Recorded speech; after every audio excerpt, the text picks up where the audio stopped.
Notre planète, notre avenir. Vous êtes sur Faso Green TV, la chaîne qui décrypte pour vous les enjeux environnementaux.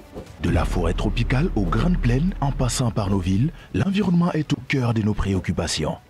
Chez Faso Green TV, nous vous plongeons au cœur de l'actualité environnementale. L'agriculture, notre quotidien. Des terres fertiles aux assiettes, nous décryptons les enjeux de la sécurité alimentaire, les défis de l'agriculture durable et les innovations qui nourrissent le monde. L'eau, source de vie. De la goutte d'eau à l'océan, nous explorons les défis de l'accès à l'eau potable, la gestion des ressources en eau et les solutions pour préserver ce bien précieux. L'assainissement, un enjeu de santé publique. Nous vous montrons comment améliorer nos conditions de vie grâce à des pratiques d'assainissement durable. Nos journalistes sont sur le terrain pour vous apporter des reportages exclusifs, des interviews d'experts et des témoignages de ceux qui agissent pour un avenir plus vert. Alors, prêt à agir ? Abonnez-vous massivement à notre chaîne et rejoignez la communauté Faso Green TV pour rester informé et participer à édifier un monde plus durable.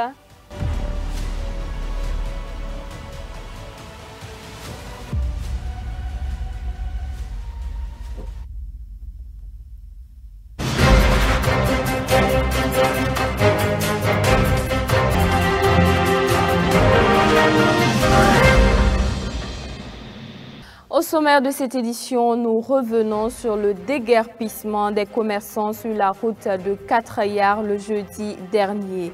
Une situation assez compliquée pour ces derniers qui ne savent pas où donner de la tête. Plusieurs ont assisté à la destruction de leurs magasins installés anarchiquement au bord de la voie. 5 jours après, nous sommes repartis sur les lieux, constater les dégâts et prendre l'avis de quelques commerçants que vous aurez l'occasion de suivre dans la suite de ce journal.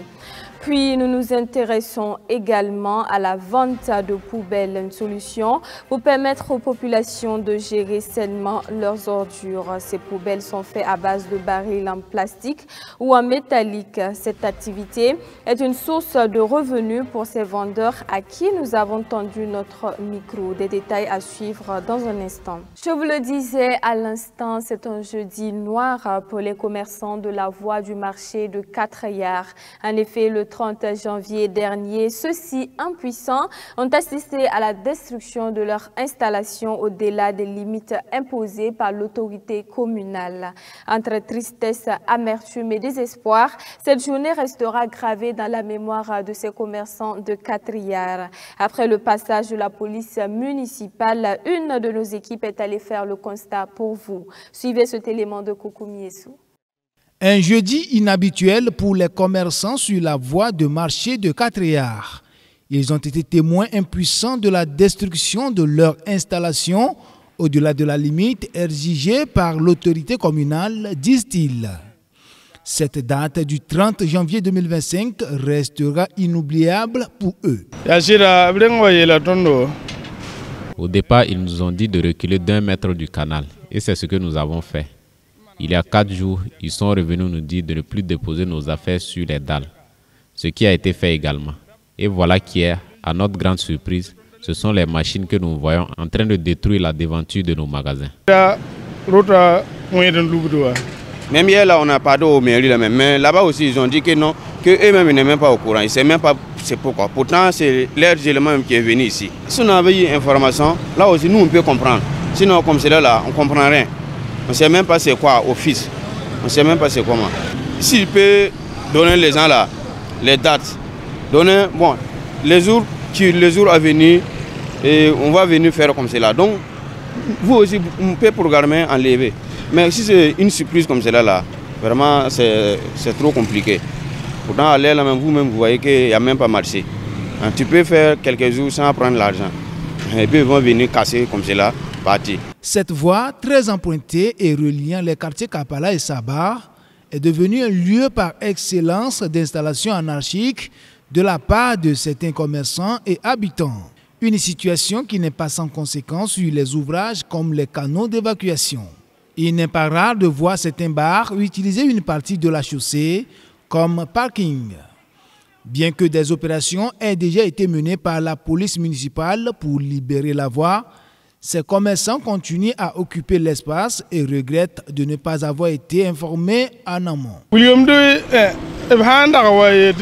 S'ils nous avaient dit de reculer ou d'enlever nos hangars, on allait le faire sans discuter, parce que nous savons tous que c'est pour le bien du pays.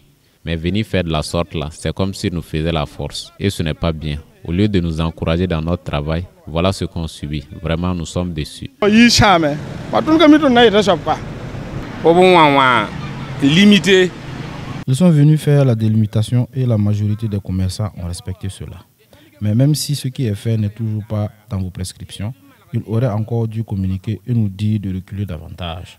Mais au lieu de cela, ils sont venus et ont commencé à détruire sans même que nous puissions négocier ou dire un mot. D'après cet usager, les loyers des boutiques à Ouagadougou sont élevés, ce qui oblige certains commerçants à agrandir la façade de leurs magasins. Souvent aussi, c'est dû à la cherté des magasins. Imagine, tu prends une maison de 10 tôles et non seulement ça peut te coûter 100 000 francs CFA, mais aussi c'est très petit. Voilà pourquoi beaucoup sont obligés d'agrandir leur boutique.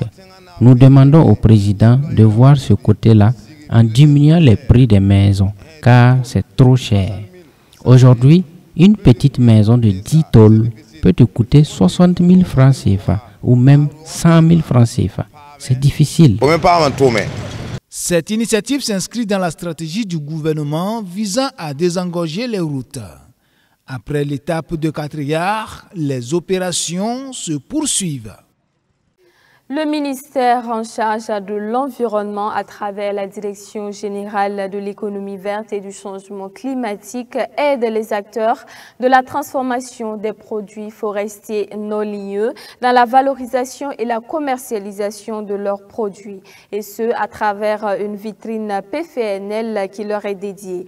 Tous ces produits sont les fruits des durs labeurs de plusieurs associations et sociétés coopératives ou encore des particuliers. Inès Epiphanie Kaboré et Mamadou Soiré ont fait le zoom sur cette vitrine. Suivez. Ici, on retrouve des huiles consommables, des produits cosmétiques, des produits médicinaux. Bref, on ne trouve que des produits mis au goût du jour grâce à la transformation des produits forestiers non ligneux. Nous sommes à la vitrine de promotion des produits forestiers non ligneux gérée par la Direction générale de l'économie verte et du changement climatique. Cette vitrine fait la promotion et la commercialisation des PFNL transformés par des acteurs locaux comme les associations ou les sociétés coopératives. On a plus de 39 personnes qui ont été formées et qui déposent leurs produits ici pour que nous faisons pour qu'on puisse faire la valorisation de ces produits. Au nombre des produits transformés et mis en valeur dans les rayons de cette vitrine, il y a l'huile de balanites, de Nîmes ou encore de moringa, des savons, du sumbala, du beurre de karité, des thés, une liste non exhaustive. Des transformations locales qui permettent de venir à bout de certains maux comme les hépatites B et C. Et ce produit s'appelle Santé Baobab qui est un condensé de plusieurs plantes locales. Et ça traite réellement. On n'a pas besoin de dépenser quelconque somme élevée pour être en bonne santé. Par exemple, à un prix de 10 000 francs, j'espère que tu seras de positif en négatif. Et ce n'est pas tout. De nombreux amoureux de ces produits faits à base de plantes locales défient la longueur de journée à la vitrine pour s'approvisionner, soit à des fins thérapeutiques, soit alimentaires. Sidiki Zongo est un client fidèle de la vitrine PFNL. Il vient s'approvisionner pour ensuite expédier en Côte d'Ivoire. Je viens régulièrement ici pour acheter des produits et envoyer en Côte d'Ivoire. En tout cas, ce sont des produits de qualité. Ils sont faits à base de nos plantes et de nos feuilles locales. Je pense que c'est mieux de consommer ces produits que plutôt ceux importés dont on ne sait même pas parfois quelles sont les composantes. Depuis la Côte d'Ivoire, les gens apprécient ces produits. Nous devons consommer local pour préserver. Je pense que c'est une bonne chose de valoriser nos produits locaux, surtout les produits à base des essences naturelles. Et c'est certain que même les produits pharmaceutiques, c'est à base d'essence. Si eux, ils ajoutent des éléments qui priori les présentent mieux. Nous, ici, là, c'est naturellement fait et donc c'est encore plus intéressant de consommer les produits locaux. Le consommation local est donc la chose la mieux promue ici à la vitrine PFNL.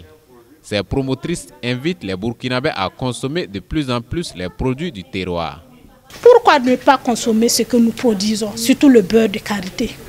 J'ai remarqué que les pays côtiers, surtout les Européens, certains Européens même, j'espère que nous-mêmes ne connaissons pas l'utilité de nos produits.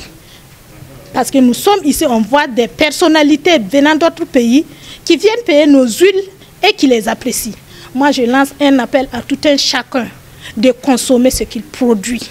Grâce à cette vitrine, le ministère en charge de l'environnement à travers la Direction générale de l'économie verte et du changement climatique offre ainsi l'opportunité aux nombreux acteurs qui sont dans la transformation des produits forestiers non ligneux d'augmenter leurs sources de revenus à travers la promotion et la commercialisation de leurs produits. On termine avec la vente de poubelles dans la ville de Ouagadougou, un gagne-pain pour certains citoyens burkinabés. Ceux-ci exposent plusieurs sortes de poubelles qui sont faites à base de barils en plastique ou encore en métallique. Et leur commercialisation est génératrice de revenus selon plusieurs vendeurs. Suivez cet élément de Colette Ilboudou pour en savoir plus. Mohamed Ouya est à la manette pour rénover ses poubelles en attendant l'arrivée d'éventuels clients. Il est dans la conception et la vente de ces poubelles depuis maintenant 6 ans. Les barils plastiques et métalliques sont les objets utilisés pour la conception de ces poubelles.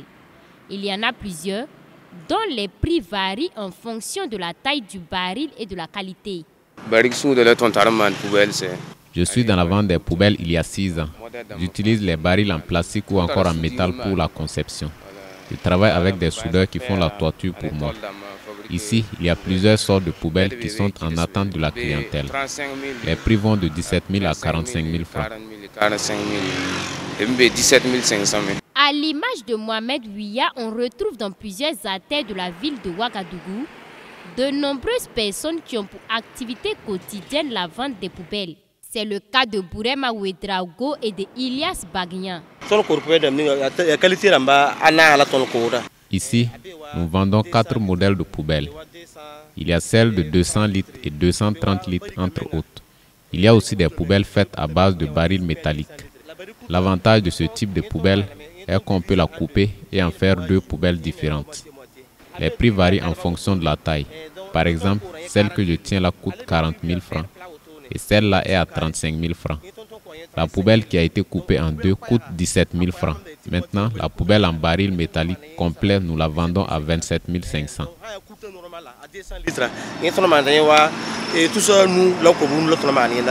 Moi, je vends les poubelles faites avec du baril plastique et métallique. Ici, les prix tournent autour de 40 000 et 30 000 francs. Les particuliers, les associations et la municipalité sont pour l'essentiel les clients de ces vendeurs. Je peux rendre grâce à Dieu parce que les gens viennent acheter les poubelles. En plus des particuliers, je reçois des commandes de la mairie et des associations. Les associations venaient acheter les poubelles fréquemment avec moi. Mais actuellement, elles se font rares. Une association pouvait prendre en même temps 20 à 25 poubelles. Les particuliers viennent aussi s'en procurer. Je permets même à certaines personnes de payer par tranche. Pour une bonne gestion des déchets ménagers et aussi pour lutter contre la prolifération des déchets plastiques dans les rues de Ouagadougou, ces vendeurs de poubelles invitent la population burkinabé à venir s'en procurer. Nous invitons la population à venir acheter les poubelles car leur utilité dans une cour est très grande. Elles permettent une gestion rationnelle des déchets ménagers. La bonne gestion des déchets ménagers contribue, selon moi, à préserver notre environnement et à nous éviter beaucoup de maladies.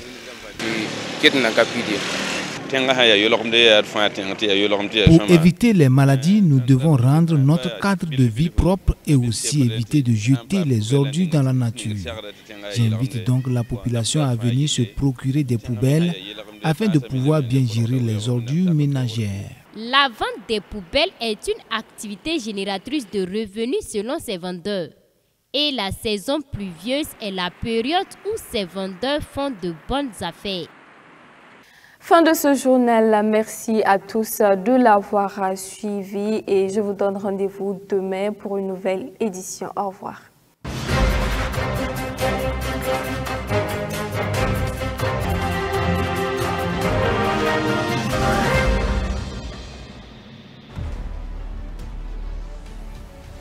Notre planète, notre avenir. Vous êtes sur Faso Green TV, la chaîne qui décrypte pour vous les enjeux environnementaux. De la forêt tropicale aux grandes plaines, en passant par nos villes, l'environnement est au cœur de nos préoccupations. Chez Faso Green TV, nous vous plongeons au cœur de l'actualité environnementale. L'agriculture, notre quotidien. Des terres fertiles aux assiettes, nous décryptons les enjeux de la sécurité alimentaire, les défis de l'agriculture durable et les innovations qui nourrissent le monde. L'eau, source de vie. De la goutte d'eau à l'océan, nous explorons les défis de l'accès à l'eau potable, la gestion des ressources en eau et les solutions pour préserver ce bien précieux. L'assainissement, un enjeu de santé publique. Nous vous montrons comment améliorer nos conditions de vie grâce à des pratiques d'assainissement durable. Nos journalistes sont sur le terrain pour vous apporter des reportages exclusifs, des interviews d'experts et des témoignages de ceux qui agissent pour un avenir plus vert. Alors, prêt à agir? Abonnez-vous massivement à notre chaîne et rejoignez la communauté Faso Green TV pour rester informés et participer à édifier un monde plus durable.